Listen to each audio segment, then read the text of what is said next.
DElEd द्वितीय semester के सभी प्रशिक्षुओं का मैं स्वागत करता हूं।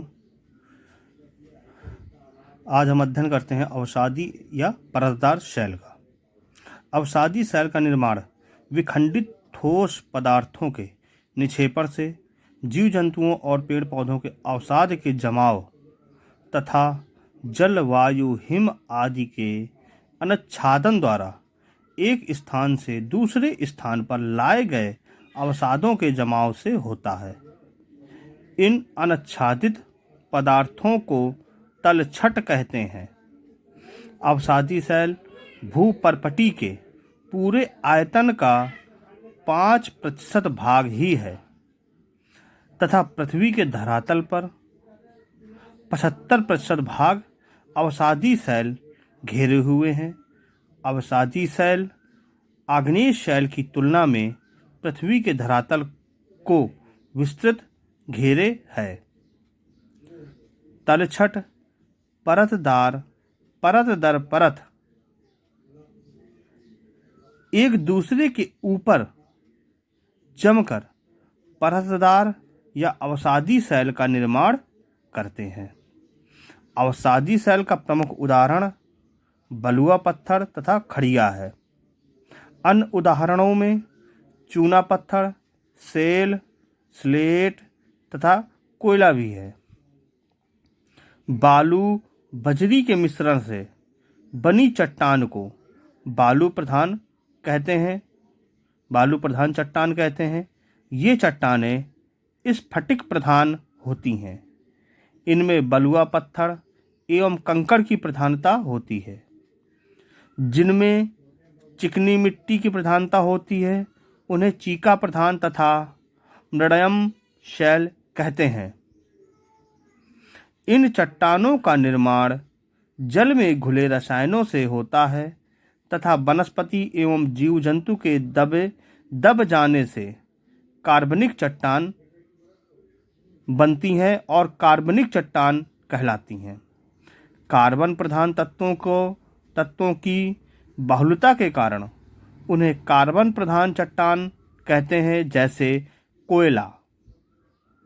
तेल शैल चूना की प्रधानता के कारण इन्हें चूना प्रधान जैसे खड़िया, सल्खरी व डोलोमाइट प्रमुख हैं। इनकी विशेषताएं: परतदार चट्टानें भिन्न भिन्न रूपों की होती हैं और छोटे बड़े भिन्न भिन्न कणों से निर्मित होती हैं। इनमें बहुत सी परतों का स्तर होता है जो एक के ऊपर एक समतल रूप में जमा होते हैं। इन परतदार चट्टानों की विशेषताएं ही इन्हें आग्नेय से अलग करती हैं। इन चट्टानों में जीव जंतु एवं वनस्पतियों के अवशेष पाए जाते हैं। इन चट्टानों में प्राणिज अवशेष तथा दोनों परतों के मध्य पाए जाते हैं। प्राणी अवशेष प्राय दोनों परतों के मध्य पाए जाते हैं। यह चट्टानें अपेक्षाकृत मुलायम होती हैं। इनमें रवे नहीं होते तथा अपरदन शीघ्र ही प्रभावित करती है। इन चट्टानों में जोड़ या संधियां होती हैं।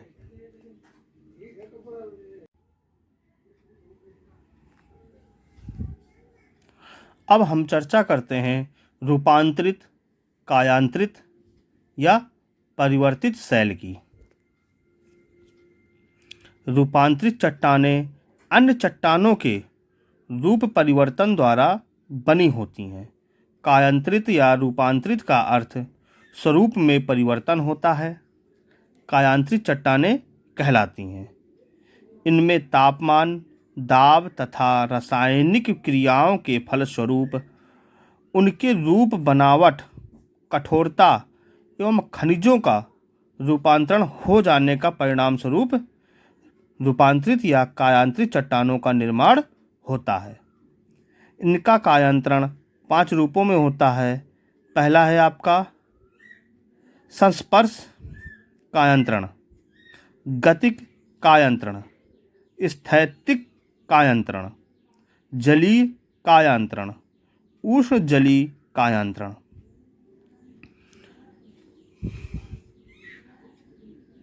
संस्पर्श कायांतरण में ज्वालामुखी क्रिया में लावा के प्रभाव में भूपृष्ठ के भीतरी चट्टानें झुलसकर रूप बदलती हैं, जिसमें चूना पत्थर से संगमर तथा कोयला से कोक का निर्माण होता है।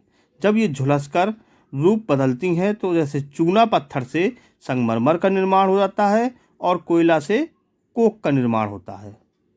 इसके बाद गतिक कायांतरण में भारी दबाव से उत्पन्न अधिक उष्णता से चट्टानों में परिवर्तन होता है, जैसे सैल से स्फटिक, चीका मिट्टी से सैल, बलुआ पत्थर से क्वार्टजाइट, कोयला से ग्रेफाइट का निर्माण हो जाता है। स्थैतिक कायांतरण में भूगर्भ में स्थित सैलों पर ऊपर का भारी दबाव बढ़ता है और रूप परिवर्तन होता है।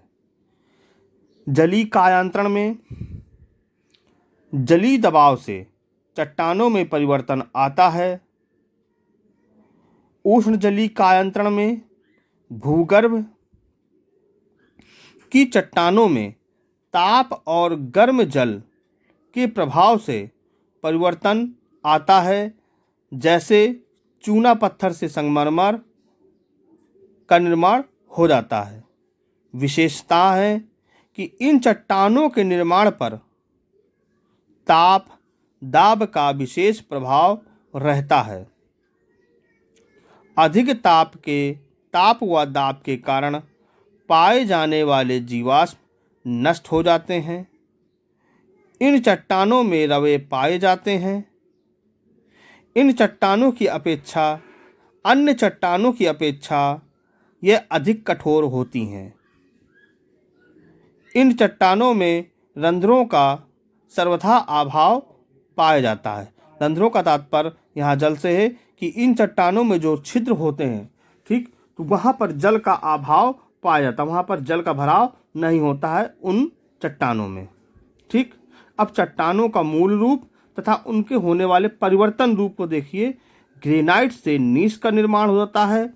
गैब्रो से सर्पेंटाइन का निर्माण होता है। बेसाल्ट से स्लेट का निर्माण होता है। बलुआ पत्थर से क्वार्टजाइट का निर्माण होता है। चूना पत्थर से संगमरमर का निर्माण होता है। लिग्नाइट से एंथ्रासाइट, बिटुमिनस से ग्रेफाइट या हीरा का निर्माण होता है।